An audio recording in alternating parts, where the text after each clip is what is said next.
네, 10분 내에 끝내도록 이 스톱워치 켜놨습니다. 저는 애가 넷입니다.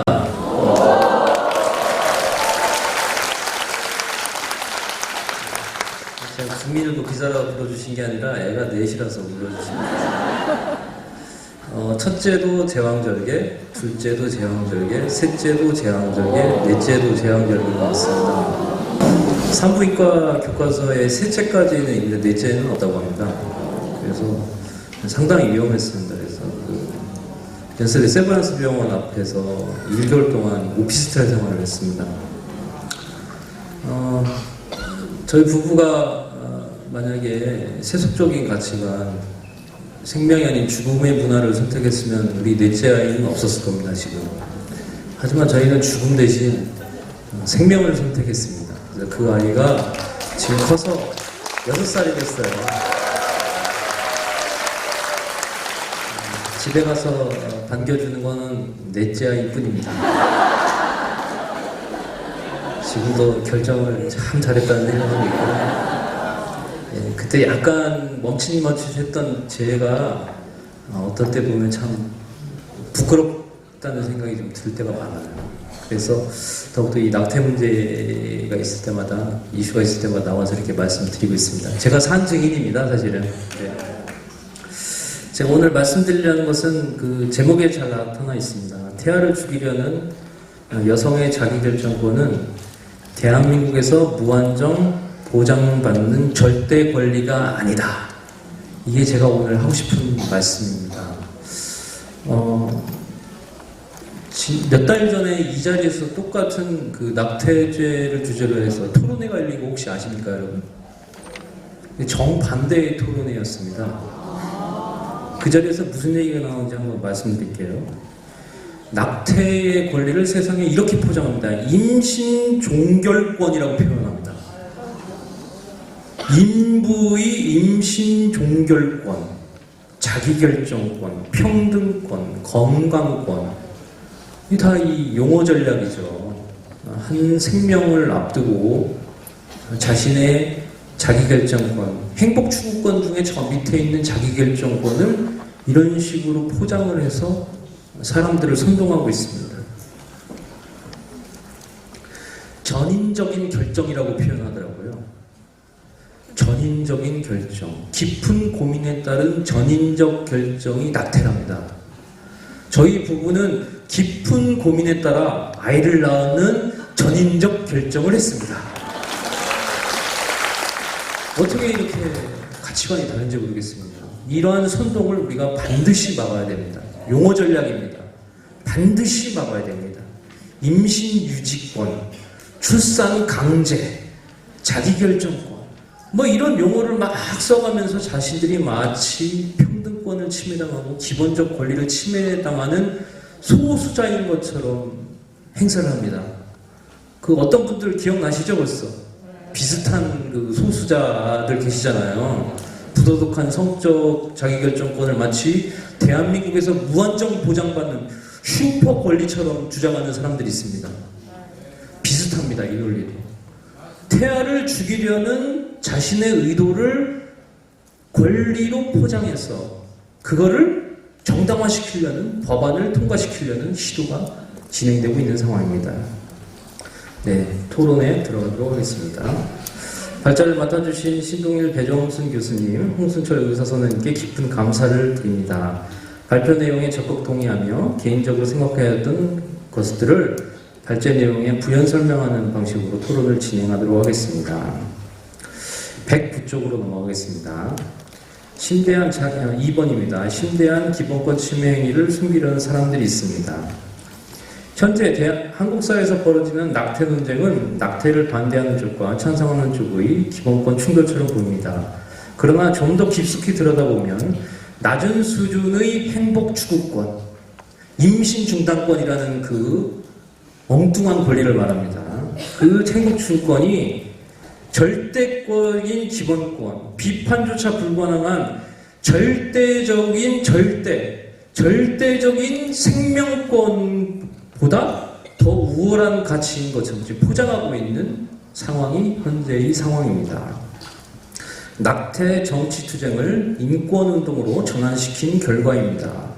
그렇다면 낙태를 선택한 여성이 침해당했다고 주장하는 인권과 태아의 기본권 중 어느 것이 더 우월한 것인지 한번 다음 장을 넘겨보겠습니다. 표를 한번 보시겠습니다.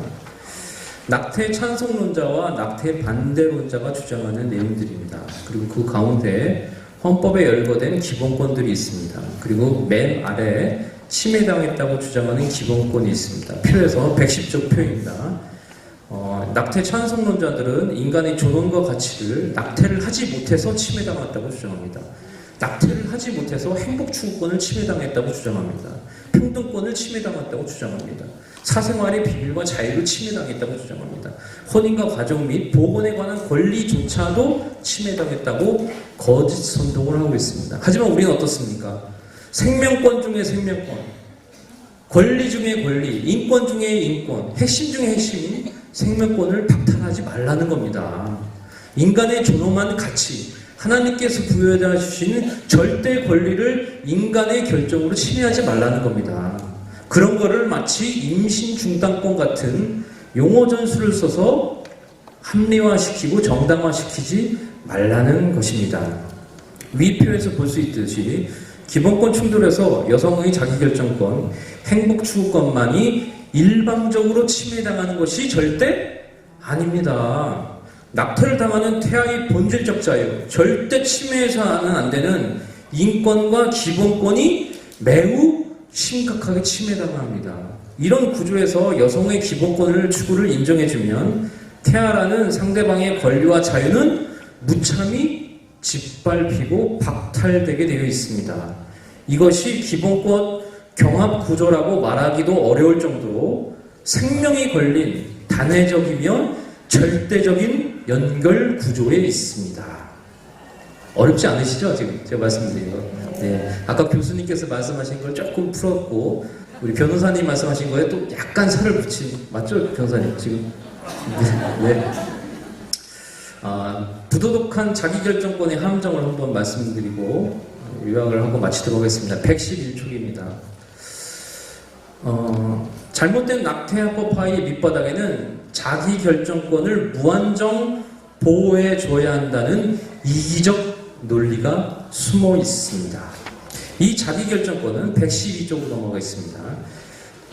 자기결정권은 인간의 존엄성과 가치를 반드시 고려해야 합니다. 즉 윤리를 반드시 고려해야 합니다. 그렇지 않으면 이게 방종으로 흐를 가능성이 높아요.